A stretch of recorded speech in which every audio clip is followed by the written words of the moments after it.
Now, how should normies invest? The normal everyday person. Well, here's how to invest, and you'll be doing index funds. Index funds are a low fee, no fuss way to invest. Now, it might be the smartest and easiest investment you ever make.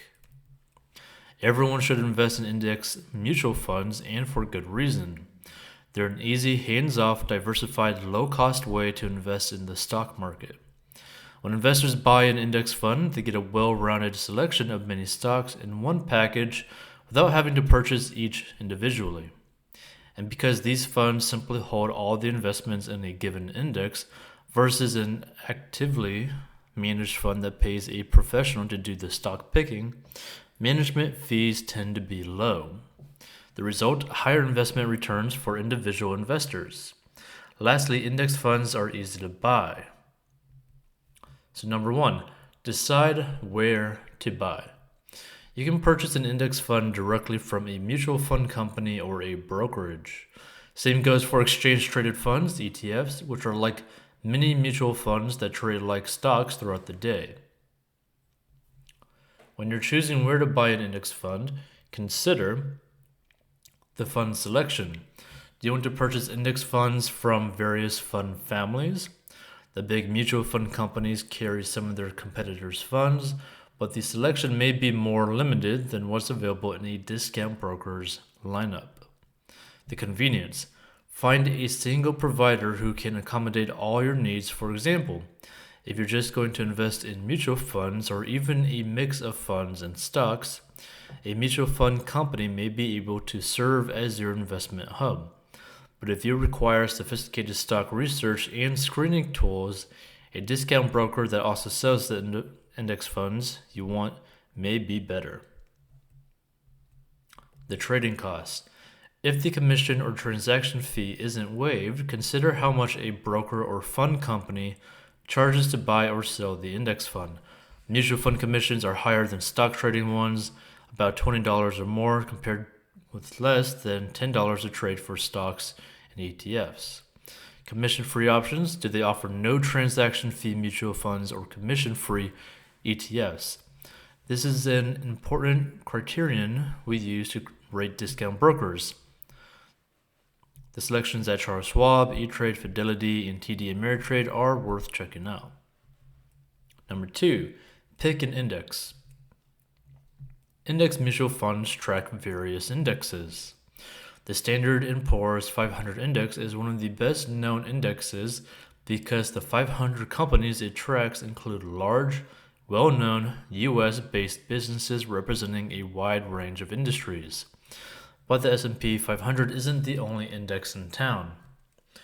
There are indexes and corresponding index funds composed of stocks or other assets that are chosen based on company size and capitalization, index funds that track small, medium-sized, or large companies, also known as small, mid, or large cap indexes. Geography. These funds focus on stocks that trade on foreign exchanges or a combination of international exchanges. The business sector or industry, which are funds that focus on consumer goods, technology, health-related businesses, for example. Asset type, funds that track domestic and foreign bonds, commodities, cash, market opportunities, emerging markets, or other nascent but growing sectors for investment. Despite the array of choices, you may need to invest in only one. Warren Buffett has said that the average investor need only invest in a broad stock market index to be properly diversified. Number three, check investment minimum and other costs. Low costs are one of the biggest selling points for index funds. They're cheap to run because they're automated to follow the shifts in value in an index. However, don't assume that all index mutual funds are cheap. Even though they're not actively managed by a team of well-paid analysts, they carry administrative costs. These costs are subtracted from each fund shareholders' returns as a percentage of their overall investment. Two funds may have the same investment goal, like tracking the S&P 500, yet have management costs that can vary wildly.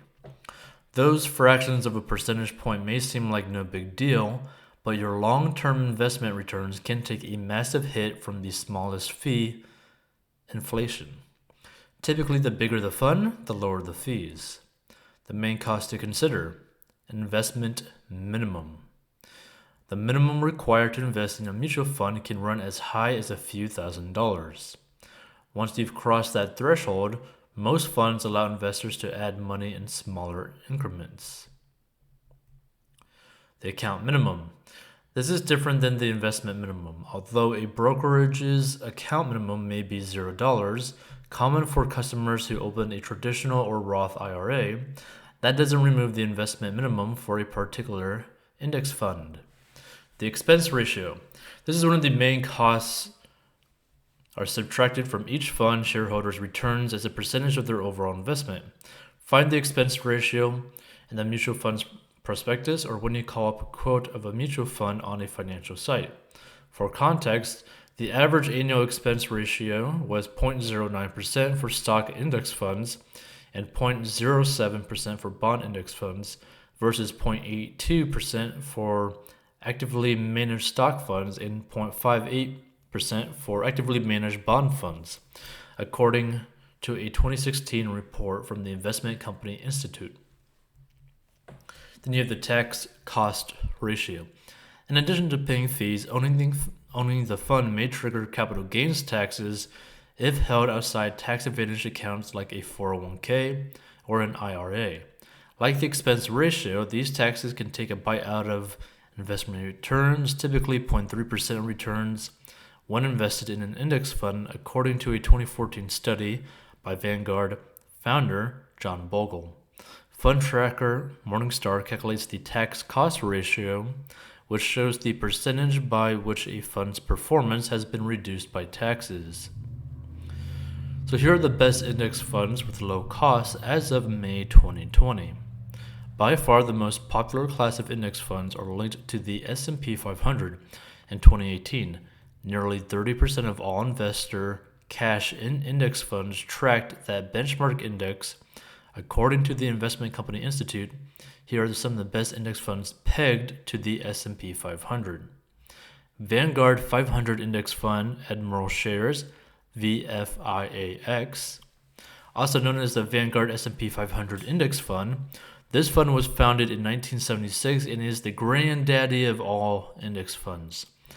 Like the other S&P 500 funds on the list, this fund gives exposure to 500 of the largest U.S. companies, which make up about 75% of the U.S. stock market's total value. The minimum investment is $3,000 and the expense ratio is 0.04%. The SCHWAB S&P 500 Index Fund, SWPPX. As research firm Morningstar notes, this is one of the cheapest and most accessible S&P 500 tracking funds out there. Launched in 1997, this SCHWAB fund charges a scant 0.02% expense ratio and requires no minimum investment, making it attractive for investors concerned about costs. The minimum investment, which is no minimum, expense ratio is 0.02%. Then you have the Fidelity 500 Index Fund, FXAIX, which is founded in 1988, formerly known as Institutional Premium Class Fund. Fidelity removed this fund's investment minimum last year, so investors with any budget size can get into the low-cost index fund action. You have the minimum investment, which is no minimum, and the expense ratio is 0.015%. Then you have the Fidelity Zero Large Cap Index, which is the FNILX. In the race for the lowest of the low-cost index funds, this Fidelity fund made news last summer by being among the first to charge no annual expenses, meaning investors can keep all their cash invested for the long run. The minimum investment is no minimum, and the expense ratio is 0%. The T. Rowe Price Equity Index 500 Fund, PREIX, founded in 1990, the fund's expense ratio is competitive with other providers, but the $2,500 minimum may be steep for beginning investors. The minimum investment is $2,500 and the expense ratio is 0.2%. Feel free to watch more by clicking the video down below or check out another playlist. Now, if you want a free stock worth potentially up to $500, go down below and join Robinhood. And if you want to learn the 4 steps to make money online, go down below and join that training. See you in future episodes.